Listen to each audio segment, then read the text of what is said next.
hablamos un poquito del libro hace ratito, que lo que decíamos que tenía de fondo la guerra cristera, pero también tiene mucho esto de la vida de provincia, bueno, lo fundamental más allá de esos dos rasgos es la perspectiva narrativa, porque es un narrador que es el mismo pueblo. El pueblo narra los sucesos, ¿no? De hecho, al inicio dice...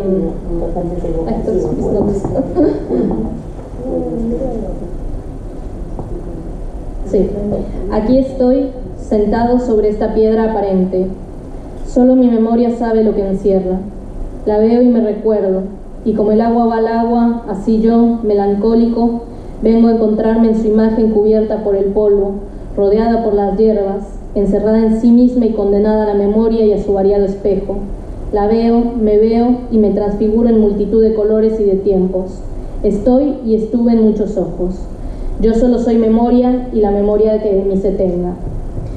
Bueno, ese es el inicio de la novela y es el pueblo el narrador, lo cual permite, pensando en qué me permite, ¿no? Desde dónde narro, qué me permite, ¿no?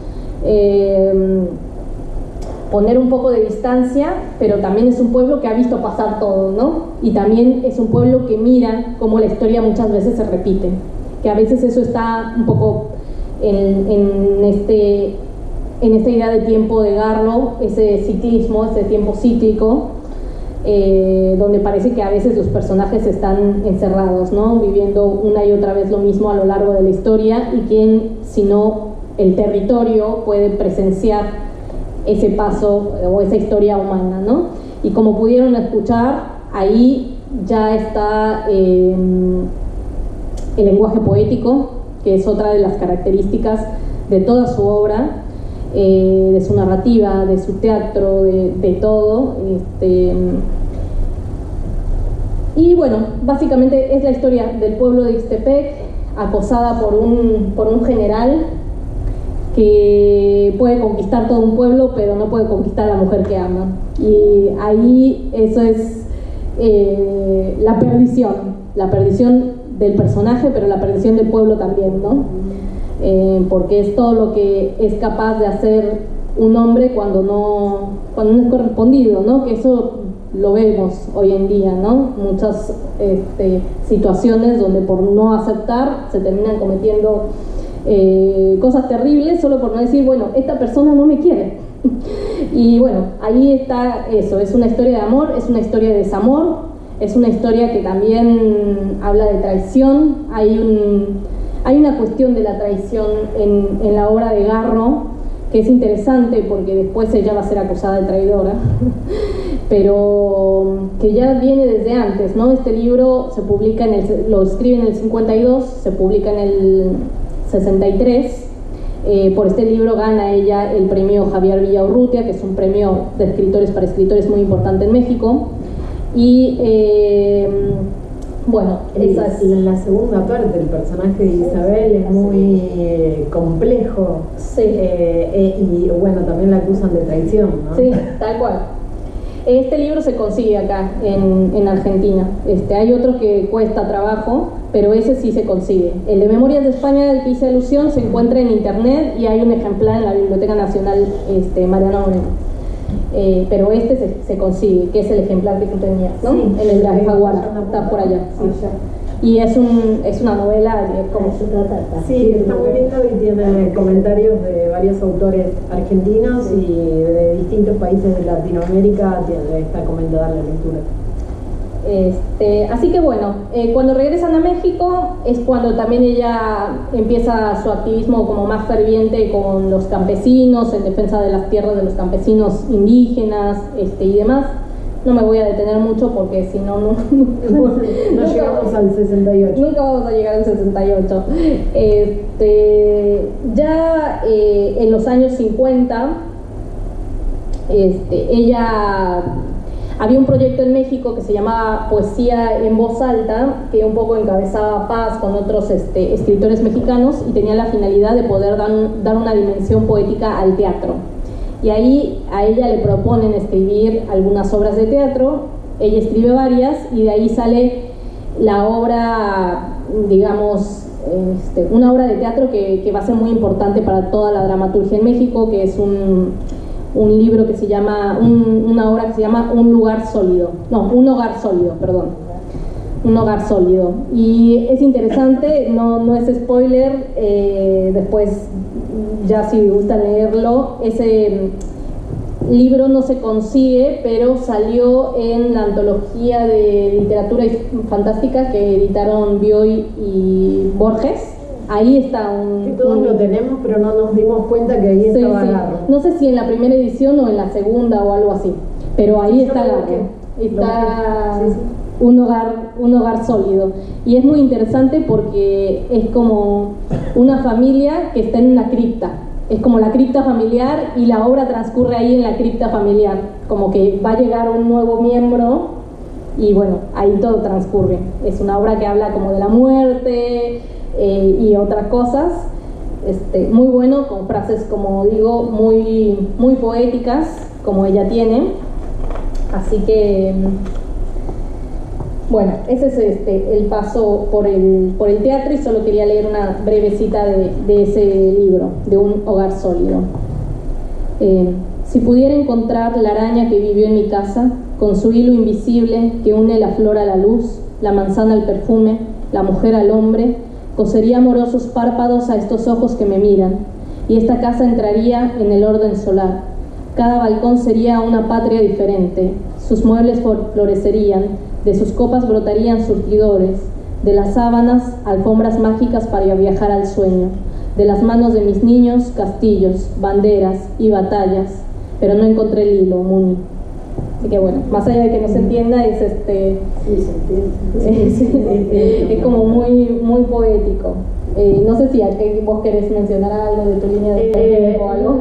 No, recién notábamos ahí que ella tenía la actividad de apoyo a los campesinos, ¿no? Por, digamos, el movimiento agrarista.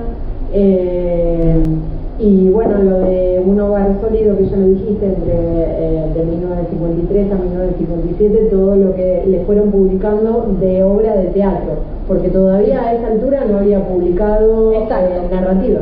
Esa es la década de los 50. Llegamos a las 60 y es donde empieza la narrativa, que publica en el 63 y en el 64 el libro de cuentos La Semana de Colores, que es un libro que ella ya había publicado varios cuentos sueltos y se reúnen acá junto con otros.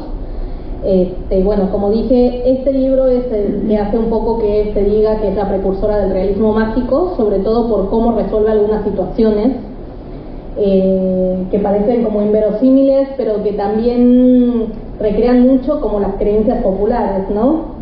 De pronto desapareció alguien, bueno, se fue al cielo, ¿no? Bueno, me recuerdo esta escena de 100 años de soledad, de la que hay las sábanas y se voló. Es como, bueno, pero son cosas que a veces en el rumor corren como para no decir las verdades, ¿no? Entonces, que tiene que ver con eso un poco lo del realismo mágico, y por eso se dice que ella es precursora, porque esto se publica antes de 100 años de soledad, que, si ahora no me equivoco, es de 1967. El 100 años de soledad es del 63. Que dice que por ahí lo de las flores amarillas se lo copió. Sí, ahí hay como todo un debate. Y en el 64 sale La Semana de Colores. Son cuentos hermosos, a mí me encantan esos cuentos, muy, muy poéticos. Recrean muy bien los lenguajes de los personajes, y como les había dicho, ahí también están como todas las cosas que a ella le interesan, ¿no? La infancia con estas niñas, que un poco es la ficcionalización de su propia infancia, porque incluso se llaman como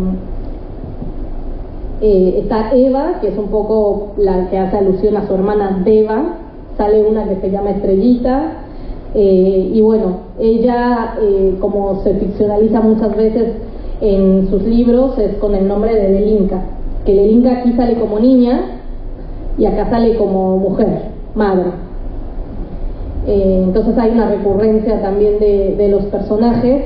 Como les digo, estas niñas juegan y están inmiscuidas en situaciones que muchas veces son como, oh, qué raro para un niño. Y bueno, también otras situaciones que permiten dejar volar la imaginación, como este cuento tan lindo del día que fuimos perros, que ahí también deja ver ese interés que tiene Garro por el vínculo entre el ser humano y otros animales, ¿no? En este caso los perros, pero después también los gatos.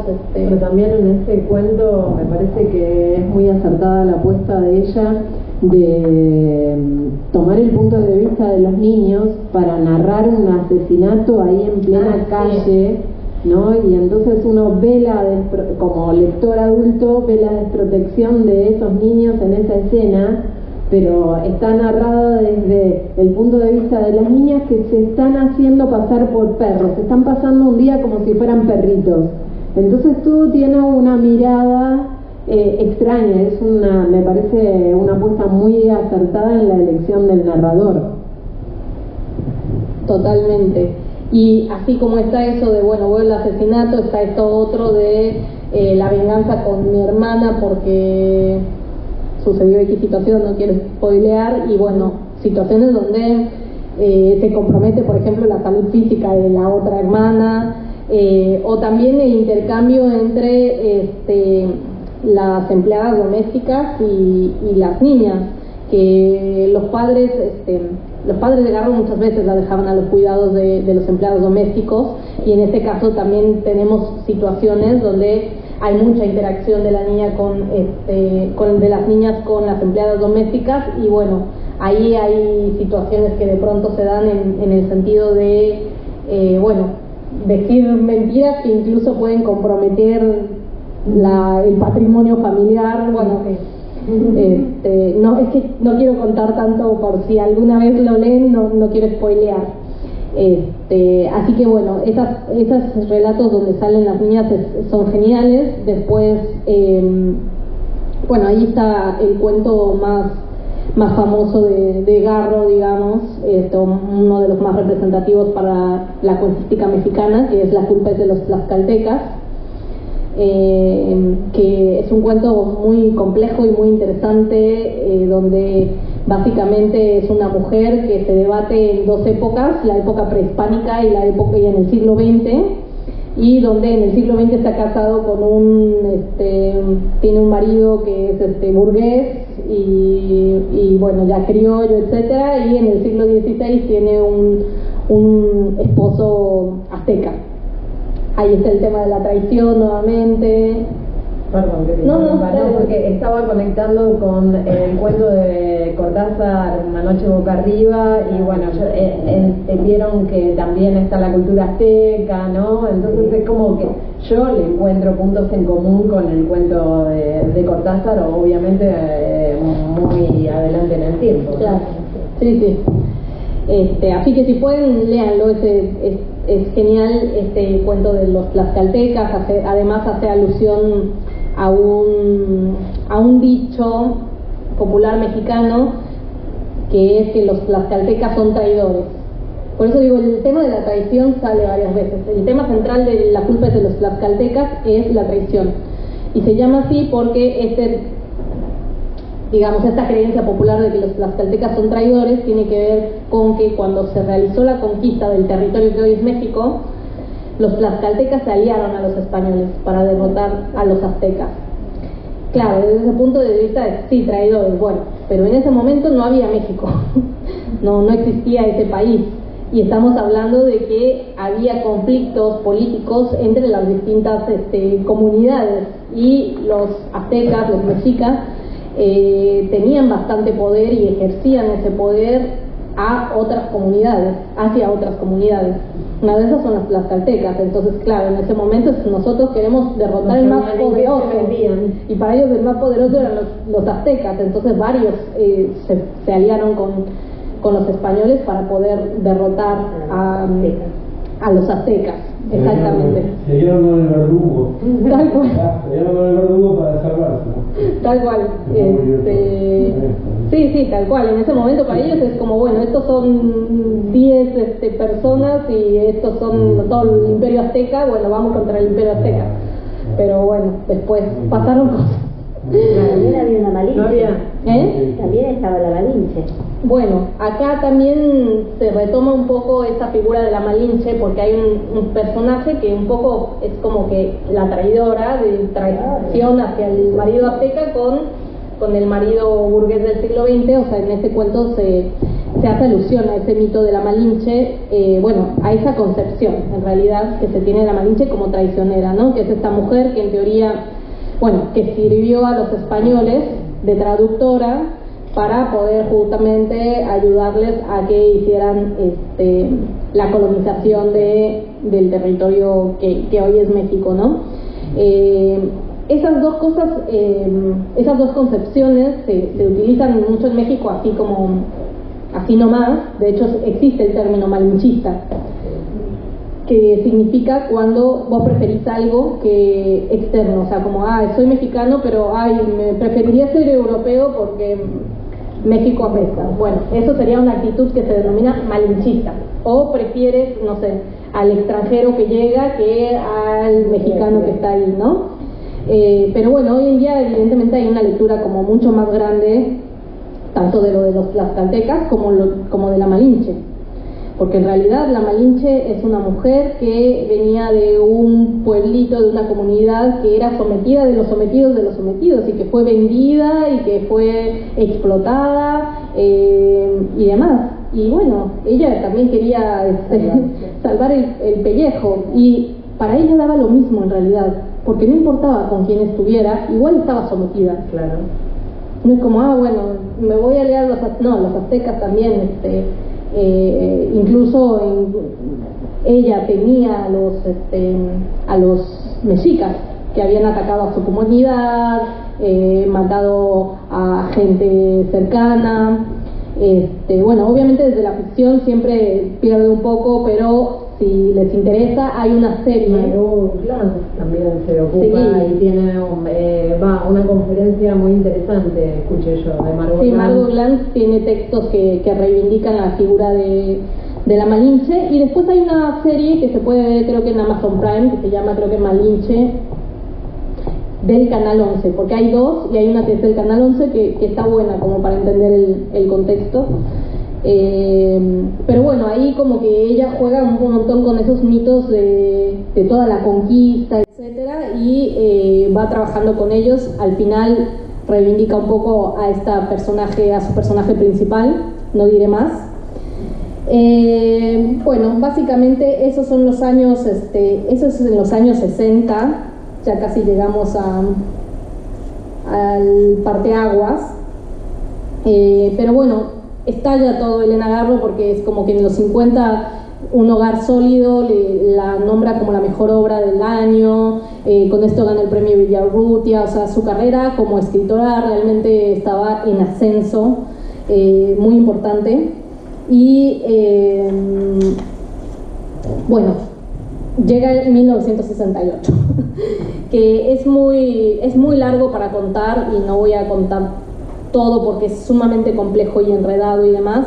Hay un libro muy bueno que igual también se los puedo compartir, de Rafael Cabrera, que se llama Debo olvidar que existí, y que se centra específicamente en todo el conflicto de Elena Garro en el 68. Y ahí sí es mucho detalle, igual muchas cosas que no se entienden, pero bueno, básicamente, ¿qué pasó en el 68? Es un año muy significativo para México y trágico, porque bueno, en ese momento, como mucho tiempo, gobernaba el PRI, que es el partido que estuvo al frente muchísimo tiempo, más de derecha, aunque nació con un impulso revolucionario y que trataba de... Ya en el nombre, Partido Revolucionario. Sí, tal cual, surgió de ahí, pero bueno, pasaron cosas, se deformó y bueno, en 68 estaba gobernando Díaz Ordaz. Era el año donde se iban a hacer las Olimpiadas en México. Entonces, bueno, obviamente había mucha plata en juego. Y ese año empieza a haber unos movimientos estudiantiles muy importantes que reivindicaban cosas tanto estudiantiles, o sea, tenían demandas estudiantiles, como otras cosas más concernientes a la sociedad civil y a la represión también. Y este movimiento fue creciendo bastante desde el mes de junio, julio, empezaron las asambleas, pero estamos hablando de un movimiento muy grande que en algún momento tuvo mucho apoyo no solo de toda la sociedad, no solo eran los estudiantes.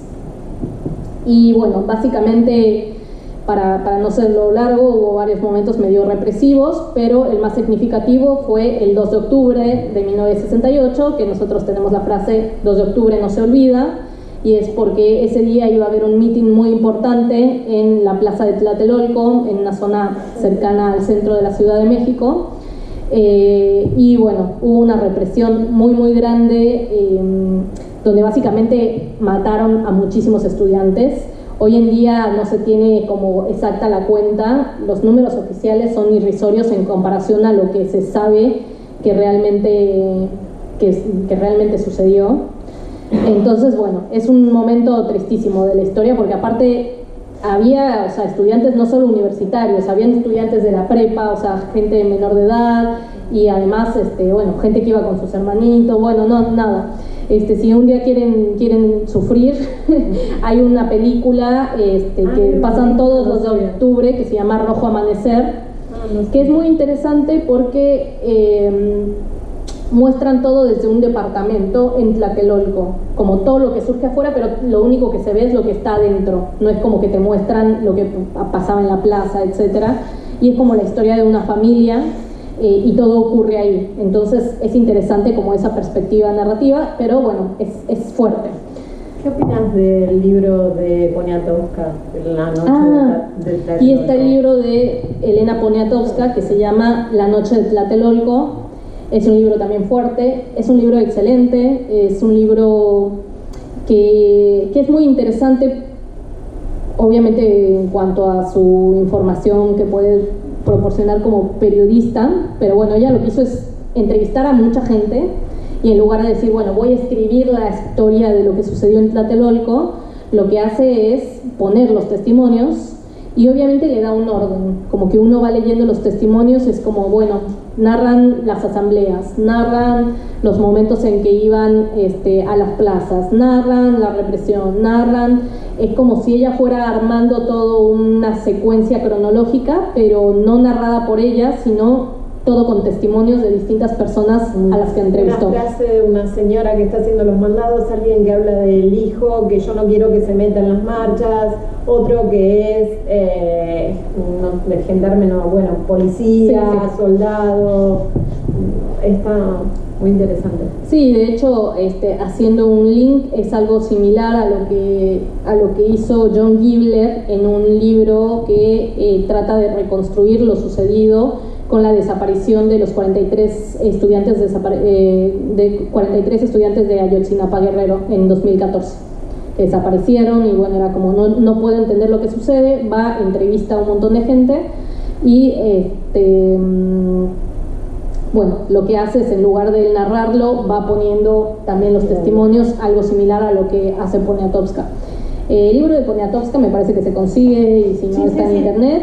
Y el de John Gibler, que ya ahora no me acuerdo cómo se llama, de Ayotzinapa, también se consigue porque lo editó acá la editorial Tinta Limón. Pero bueno, ¿qué tiene que ver esto con Elena Garro?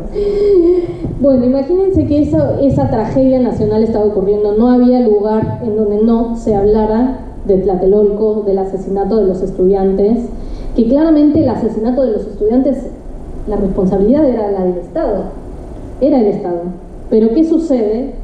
Que sale en el diario el 6 de octubre, en primera plana, Elena Garro, junto con otros políticos, acusada de haber instigado al movimiento estudiantil. Como tipo, los estudiantes están muertos, pero fueron otros los que agitaron a los estudiantes. ¿Y quiénes fueron esos otros? Elena Garro, un político que en ese momento era importante, que era Carlos Madrazo, ella tenía mucha relación con este político, ella confiaba mucho en él. Este político lo que tuvo es que era del PRI, pero en algún momento intentó hacer, entre comillas, más democrático el PRI desde adentro, como la forma en que se elegían los representantes del PRI, etcétera, que hubiera elecciones internas, si no me equivoco, del PRI, para elegir, bueno, quién va a ir como candidato, etcétera, y bueno, básicamente no se permitió, y entre que medio que lo expulsaron y él se fue, y dijo, bueno, me voy a fundar mi propio partido, y empezó a hacer política él solo, como de cara a ver si en las siguientes elecciones presidenciales podía postularse. Entonces se ve que en medio de esto que estaba sucediendo, no solo esto sirvió para quitar el ojo de el Estado mató a los estudiantes, vamos a buscar un chivo expiatorio, y de paso este chivo expiatorio ensuciamos a este tipo que no queremos que después en las elecciones pueda tener un rol relevante. Y bueno, ahí metieron también a Elena Garro, como bueno, ella es tu amiga, la metemos también. Entonces, imagínense ustedes levantarse 4 días después, porque esto es el 6 de octubre, 4 días después de la masacre estudiantil, de esa desgracia nacional, con tu foto en todos los diarios diciendo que vos instigaste a los estudiantes y que por eso los estudiantes están muertos. Bueno, ahí ella entra en pánico, ¿quién no? Bueno, empieza ahí también, de ahí en adelante para mí se agrava mucho esta sensación que ella tiene como de persecución, o sea, y con razón, pero como que es algo que permanece en ella. Obviamente tampoco puedo hablar de un diagnóstico ni nada, de hecho en el libro de Debo olvidar que existí, en algún momento hablan de la concepción que tenía Elena Garro de la salud mental, y ella como que no creía mucho ni en el psicólogo, ni en el psiquiatra, ni nada. Esto lo menciono porque bueno, ella se ve que tenía muchas cosas de paranoia y que esta situación se las acentuó, pero bueno, todo esto son únicamente hipótesis, porque no hay nada que podamos decir, bueno, ella tenía tal cosa o tal otra, porque no, y también era otra época. Pero en ese momento en que ella es señalada, bueno, ella justo se ve que en lo previo ya ella había bueno, ya se había puesto medio fea la cosa, porque en los días anteriores, en algún día ella narra que alguien le había llamado a la casa y que le decía, Elena Garro, hija de la chingada, te vamos a volar tu casa, no sé qué tanto. Sufría amenazas, y de ahí ella agarra sus gatos, su hija, y dejan su casa, creo que esto es en finales de septiembre del 68, y se va a una pensión que tenía, creo que su tía o algo así, una española que tenía una pensión para españoles, y ahí se resguarda. Y ahí es donde recibe la noticia del 6 de octubre, de que salió en todos los diarios, etcétera. Entonces, bueno, ahí no saben qué hacer, piensan que las van a perseguir, van, y para pasar desapercibidas, ella y Elena Paz Garro, su hija, eran rubias, y bueno, se pintan el pelo de negro, para que no las distingan, y ahí ella decide convocar a una rueda de prensa. Y ahí es donde un poco ella se mete en camisa también como de 8 varas, porque no se sabe bien, ella niega lo que dicen los diarios, ella, bueno, es todo un poco extraño, pero habla con la prensa, y al día siguiente lo que sucede es que salen los titulares de delata Elena Garro a 500 intelectuales. Y resulta que lo que narran estos distintos diarios es que Elena Garro dijo, yo no fui la que instigó a los estudiantes, fueron los otros intelectuales los que firmaban los manifiestos a favor de los estudiantes. ¿Por qué me culpan a mí, que yo nunca hice nada? Yo no fui, sino fueron ellos esos intelectuales, esos intelectuales que los instigaban, y ahora los muchachos están muertos y me echan a mí la culpa un poco. Elena Garro dice que ella no dijo esto, y también dice que ella no dio nombres, porque ahí dice que delató que dio muchos nombres. Entonces eso salió al día siguiente. Y entonces al día siguiente, de un día para otro, pasó de ser instigadora del autoexilio de Garro, que va a durar prácticamente 20 años, 68, 70, sí, como 20 años. Ella no vuelve a pisar en México en 20 años, o sea, un día se van a Estados Unidos, ahí esperando que les den una visa, pero no la consiguen, entonces se tienen que ir a España, porque ella piensa que gracias a la nacionalidad del padre le va a ser más fácil, y en realidad termina siendo más complicado por distintas cosas. De hecho, ella en algún momento se documenta que terminó como en un, ¿cómo se dice?, como de personas en situación de calle, como en un albergue, porque no tenía dónde dormir, a veces no tenía para comer. Es raro, porque en general, o sea, ellas pasaron muchas penurias, pero por ejemplo de pronto les caía alguna plata de Octavio Paz, iban y compraban, no sé, un abrigo de piel de $400. Todo es así, como bueno, vamos a comer caviar, y al otro día no tenían para comer, ¿no? Era como complejo esa parte, pero bueno, de que la pasó mal, era una persona que además no estaba acostumbrada a ese tipo de vida, y bueno, finalmente vivió en Francia. Fueron como los 3 lugares principales de su exilio, y donde ella siempre se sintió ya a partir de ahí perseguida, y bueno, además con todas estas situaciones de bueno, no tener para comer, no tener para tal cosa o tal otra, o sea, su situación económica empezó a mejorar recién ya la última parte de su estadía en París.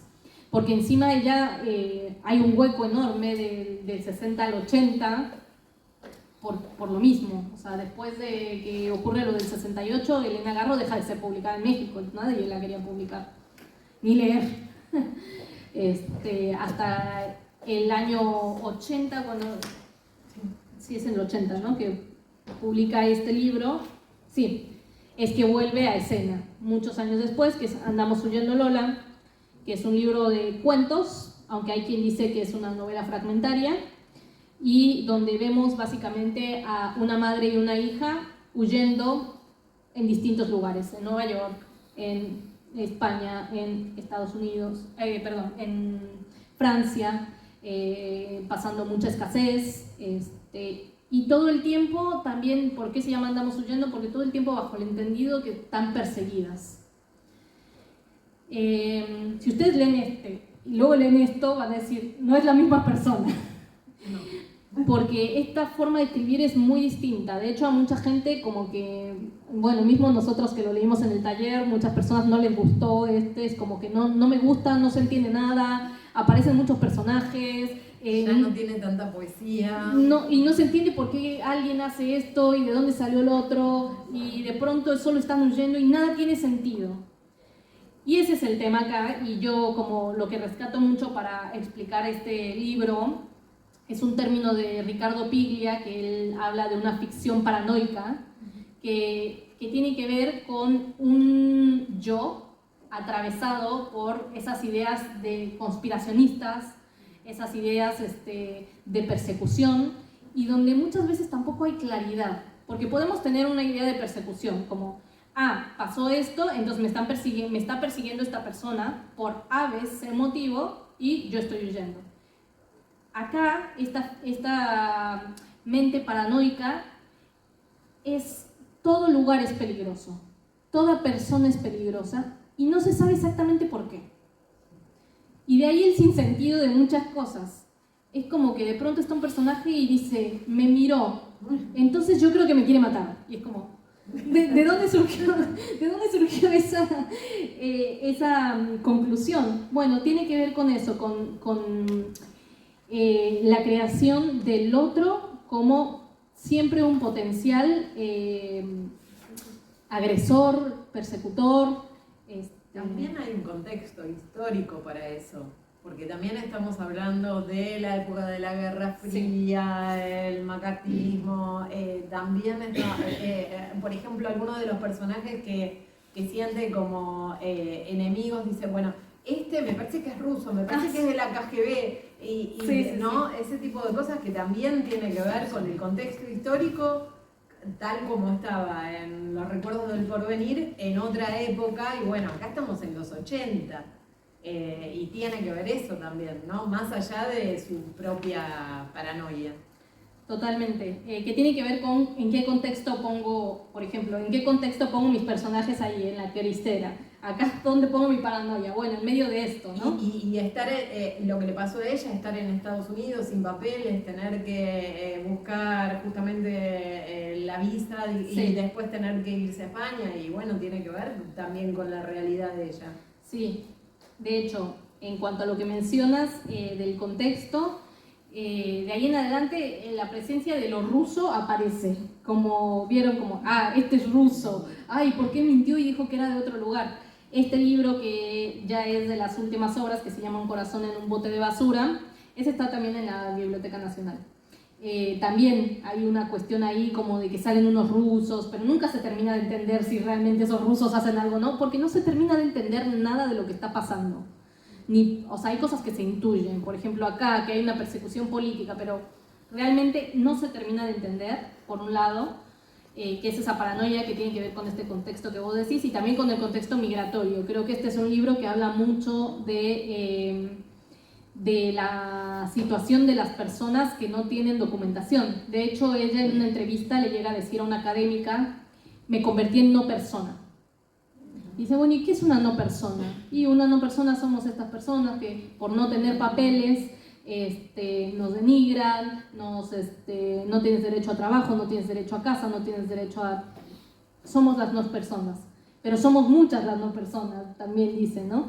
Y hay un cuento aquí muy lindo que se llama Las cabezas bien pensantes, donde habla también de eso, como las cabezas bien pensantes serían esas personas que legislan, que hacen las leyes y que también determinan quién tiene derecho o no a ciertas cosas, ¿no? Acceso.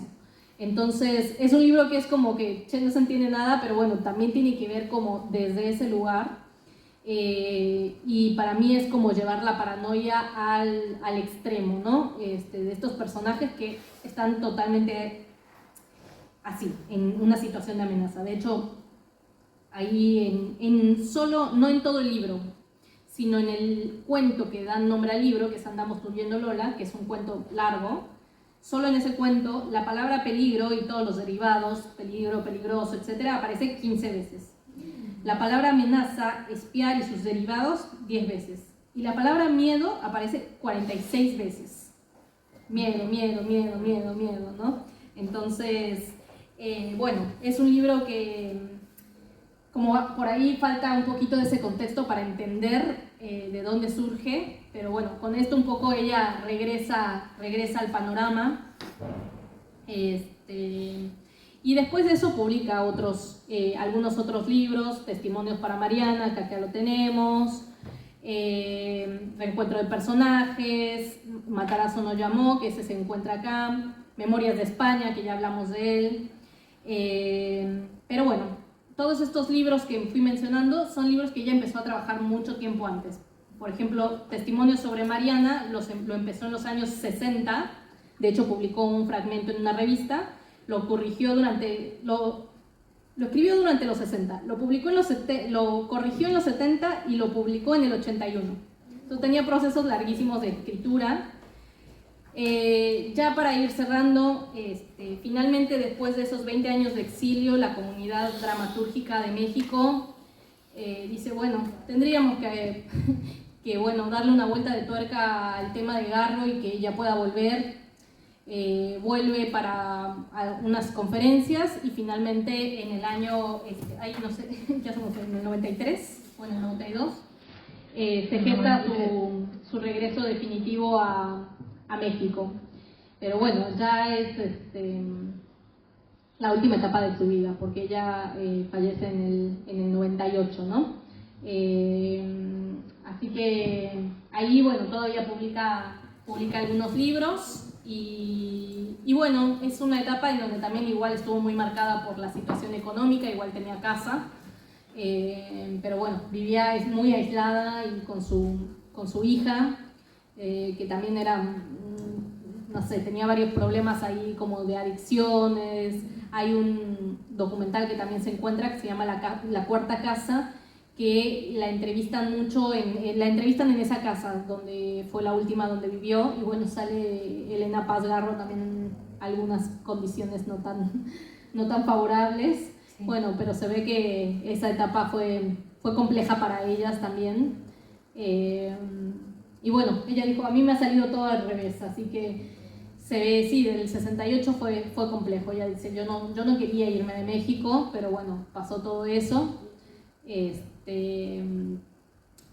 Bueno, no sé qué más decir. Para cerrar, creo que iba a leer un poema más, y ya si alguien quiere decir algo, y listo. Pero no me acuerdo cuál iba a leer. Es que todos están todos señalados como lindos. Sí. No, pero estos es que son muy tristes ya. Tampoco quiero terminar tan bajón. Bueno, todos los poemas que tengo acá son re bajón, pero bueno, no importa. Este no va a ser de Garro, sino va a ser de su hija, que también escribió poesía. Tiene un libro que se llama La Rueda de la Fortuna, y este libro, este poema igual es de los años 60, o sea, previo a que pasara todo lo de el 68 y demás. La reina ha cortado sus cabellos, yacen en el suelo, charcos de otoño. La reina ha abdicado su sonrisa, ninguna cinta de oro ciñe sus sienes, ningún león hermano suyo lame sus manos. Le han vencido. Solitaria habitante de la ciudad blanca abandonada en mitad de la selva, reina de un reino desaparecido, camina sola, los pies descalzos entre los árboles. La espían los salvajes de danzas enjaizadas de plumas. Ella con una mano abre la puerta luminosa para entrar al corredor de la danza, desde la antigua trampa que lleva al santuario subterráneo en el que resplandecen los dioses de su pueblo, su raza vencida para siempre. Solo queda el rastro de su león negro. Bueno, es un poema de la hija para la madre, ¿no?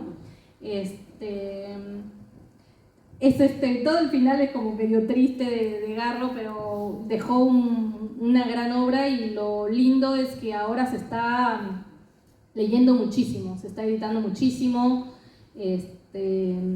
También algunas obras permiten que se empiece a difundir más su obra, y bueno, últimamente también a partir de todo el intento de recuperación de obras escritas por mujeres, mucha gente ya la está leyendo, y es como yo veo a mucha gente hablando de Elena Garro, al menos en México, ¿no?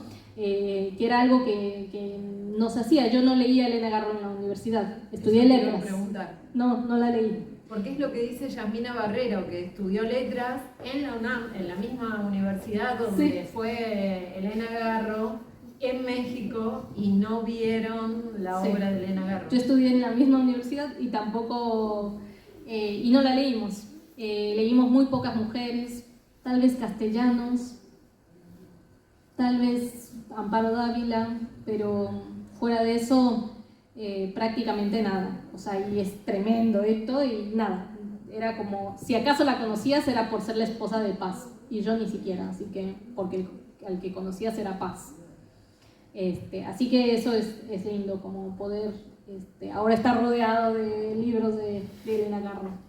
Así que bueno, no sé. Sí, me gustaría que abramos el diálogo a todas las intrigas que se les hayan quedado, porque si no, yo me engancho y nos quedamos en una conversación. A mí me interesa mucho. ¿Por qué será que hay tanta obra escrita sobre ella? O sea, a la par de la cantidad de obra de ella, creo que hay más de escritores como el de que dijimos de Cabrera, bueno, ahora no tengo presentes los nombres, pero hay un montón de literatura sobre Elena Garro. Sí. ¿Por qué?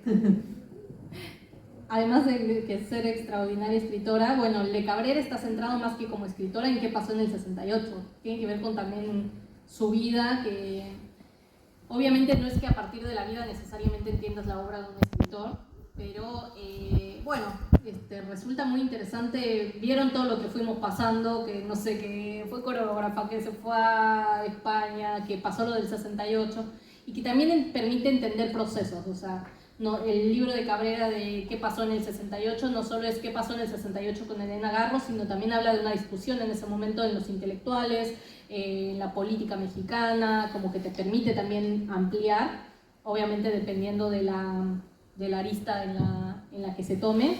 Y bueno, creo que eso es lo interesante de estudiar cuando se estudia el autor, y bueno, también la obra creo que tiene que ver con esta situación de no se leía mucho y de pronto se leyó y es como, che, pero esto se escribió en esta época y era re novedoso, ¿no? Entonces, bueno, vayamos otra vez escarbando más, hagamos relecturas, mucho más análisis, creo que tiene que ver con eso.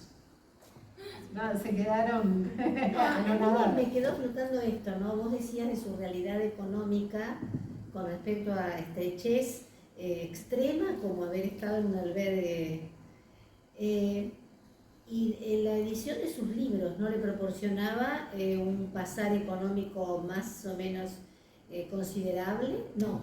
En cierto momento no, porque no se estaba editando. Después, cuando a partir de acá de los 80 empiezan a editar algunos libros, hay un crítico que se llama Emanuel Carballo que empieza a ayudarle mucho. Y dice, mira, mándame este libro, yo creo que te pueden dar algo de plata, etcétera. Pero como todo en la escritura, es como que ahora te cae una plata.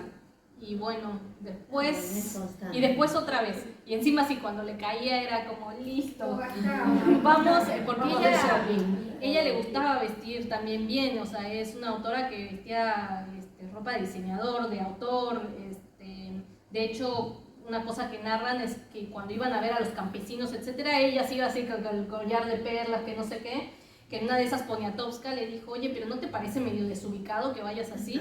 Y dice, no, más desubicado me parece, yo me he visto así, más desubicado sería que me disfrace y que vaya a ser una persona que no soy, me he visto así, pero ella siempre como que, de hecho si uno la ve en las fotos, era una persona que se vestía muy bien, que le gustaba mucho la ropa y la ropa buena. Cuando estuvo en la primera etapa de Estados Unidos con paz diplomático, si no me equivoco, ahí bueno, también las grandes... ambientes requieren también cierta elegancia, los ambientes diplomáticos no pueden ir de cualquier manera. Y a ella le gustaba, entonces bueno, de pronto tenía cosa y es como, comprémonos unos abrigos de bisón. Y entonces también después la gente decía, ¿cómo es posible estas mujeres en un albergue sin un peso, sin haber comido en todo el día y con unos abrigos de bisón? O con unos mocasines de piel, pero no tienen para dónde caerse muertas. Y era un poco también así la vida de las Helenas. Sí,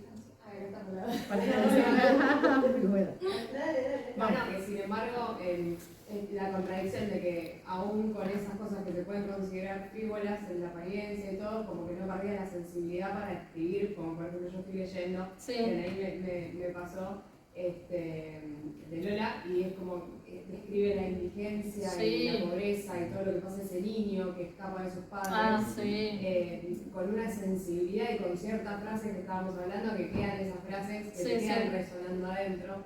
Entonces, como que más allá de eso, que se puede considerar frívolo, no perdía esa sensibilidad para narrar esas cosas tan fuertes. Es tremenda. Sí, como todo ser humano tiene todos sus matices, y sí, era una persona profundamente sensible, o sea, solo una persona así puede recrear como desde tan profundo todas esas situaciones, ¿no? Que obviamente reflejan una cuestión que es que concierne a los seres humanos, ¿no? Como en este caso, bueno, acá lo de la indigencia, habla de los desplazados. Porque también es cierto que, bueno, cuando le caía algo de plata se compraba eso, pero tampoco es que si lo ahorraba iba a vivir súper bien, porque tampoco es que, la realidad es que tampoco tenía mucho dinero. Bueno, pero no aceptaba la realidad de ella en realidad, porque está tan bien escrito, yo creo que era por la realidad que estaba sucediendo en ese momento. Porque ella estaba muy arriba y caer es muy difícil, entonces lo que escribía era su realidad. Sí, tal cual. O sea, por eso esa conciencia de lo que le estaba pasando. Sí, totalmente. Y ya lo último que sobre el dinero, también en alguna entrevista con este crítico tiene una serie de cartas y creo que ahí le cuenta como de mis padres aprendí, bueno, la poesía, no sé qué, y dice algo como el desprecio por el dinero. Sí. Como de el dinero no es tan importante.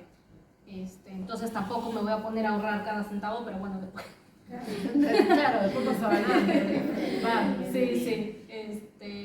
Entre eso y bueno, obviamente también condiciones que son ciertas. En Estados Unidos no consiguieron la visa y era como de estarse moviendo, o sea, no podían trabajar, no podían, o sea, estaban medio, perseguidas, digamos, en ese sentido. Y bueno, en España también la pasaron muy mal. También el ir de un lado al otro no le permitía tampoco tener mucha estabilidad, más allá de que ella no tuviera mucha estabilidad, pero también se estaba mudando. También eso ella México, cuenta, Francia, me cuesta trabajo escribir, en algunos momentos dice, me cuesta trabajo concentrarme, porque claro, está en el medio de todo, simplemente sus cosas, más allá de los gatos que mencionamos, también todas sus cosas quedaron ahí por todos lados. Cuando se fue si no me equivoco, no sé si sí, creo que se fue de Estados Unidos. Por fortuna había una académica que se hizo amiga de ella y dejó ahí ella todas sus cosas. Y ese archivo, gran parte de lo que tenemos hoy, por ejemplo, de sus fotos, etcétera, son de las que le dejó a esta académica chilena que se llama Gabriela Mora. Porque es como, ¿dónde quedan todos tus...? Y ella que tenía un montón de cartas, diarios, y por ahí tenía que salir de un momento para otro, irse, dejar sus cosas, sus gatos, o llevarlos como pudieran. Entonces sí, o sea, más allá de esto que cuento medio jocoso de, a veces tenían dinero y se lo iban y se lo gastaban, la realidad es que tenían una mala situación económica, que aunque no lo hubieran gastado en eso, no es que iban a vivir bien. Y también la cuestión de la residencia fue compleja. En España le empezó a ir un poco mejor cuando pudo recuperar su nacionalidad española, que no me acuerdo por qué no tenía exactamente, y como el padre era español, pero se tardó todo ese trámite y ahí es donde terminaron en el albergue. Muchas situaciones que sí narran como no comiendo en todo el día, viendo si consiguen algo para comprar algo y por primera vez comer en la noche. Y sí, eso está reflejado en todos los libros, estos del de Cabrera o alguno, pero ahora no conozco. Y la hija no trabajaba. La hija trabajaba, pero también era ahí, complicada ella. Era complicada. En algún momento, cuando están en Francia, a través de Paz, le consiguen un trabajo en la embajada. Pero ella también como que en algún momento es como que se tomaba licencias, Paz le escribía como tienes que ser responsable, no sé qué. Tampoco estudió, o sea, es como que yo creo que fue acompañante de Garro y ese fue su rol, el de la hija, ¿no? Toda la vida. Sí, totalmente. Y era una persona brillante por lo que se cuenta. Y ya vimos aquí uno de sus poemas, pero que también en el medio de todo el torbellino de lo que fue la vida de sus padres, también quedó ahí. Y de los libros que tenés de ella, ¿cuál es tu favorito? Ay. No sé. No sé si estos dos, pero de forma distinta. ¿Sí? Sí. Porque pasa eso, como, ¿qué pasa acá? Es una... Sí. Creo que esos dos, pero de forma distinta. Me lo leo como más rápido, por ahí me cuesta más, pero me lleva también a meterme a toda esa parte como que mencionabas vos, ¿no? De todos estos personajes errantes, sin casa, sin familias, discriminados por sus nacionalidades, todos desconfiando de todos. Como que ese mundo también es muy atrapante, muy distinto a que aquí me encanta toda la poesía que hay y toda la trama aquí que hay, que es como un misterio, es como, pasó esto, ¿no? Sí. Que por ahí acá no ocurre tanto. Es quizás más moderno, más realista y quizás conecta más con vos. Pero los dos me gustan, solo que es distinto. Y después los cuentos también. Después también, porque si no tengo la menor idea. ¿Qué te llevó, qué te motivó a interesarte tanto por Elena Garro, personalmente? Primero que este taller que daba de escritoras mexicanas hizo que empezara a leer un montón de autoras, toda la formación de autoras que no tuve en la universidad, la tuve ahí, entonces empecé a leer. Y ahí es donde leí, este fue lo primero que leí de ella y me fascinó. Entonces primero fue como su obra, eso, como este fue el primero que leí. Y bueno, después como leímos en el taller, también vi como otra perspectiva, empecé a leer La Semana de Colores, y sabía como en términos generales la vida, y me gustó. Me gustan los contrastes, creo que, de esta autora. De una persona muy luminosa, pero también muy complicada. Por eso también la conferencia era Luces y Sombras, ¿no?, de esta escritora. No es lineal, ¿no? Toda su vida es como... Y eso también creo que me atrae porque me conecta con lo que decía antes. Con los seres humanos somos un poco así, tal vez no tan radical como Elena Garro, que era como luz y sombra, ¿no? Pero todos tenemos nuestras luces y sombras, nuestras complejidades, nuestras contradicciones, y creo que eso es lo que más me llama la atención. Y lo que ya hizo que me terminara de meter de cabeza fue que, esto tiro el chivo y después te lo paso, para este año me invitaron a colaborar en un proyecto que se llama Indómitas, que hace el Fondo de Cultura Mexicana de México, donde hacen cursos online gratuitos de escritoras mexicanas. Y me invitaron a colaborar con la lección de Elena Garro. Entonces, si ya venía así, ahí me terminé de echar de cabeza. Y es como una cuestión como que la autora termina absorbiéndote, quiere saber más y más y más y más y más y más. Y como decía antes, mientras más sabes, no significa que entiendas más, pero como que te enamoras del personaje con todo, con las luces, con las sombras, y creo que a mí eso es lo que más me gusta de esta autora. Gracias por invitarme.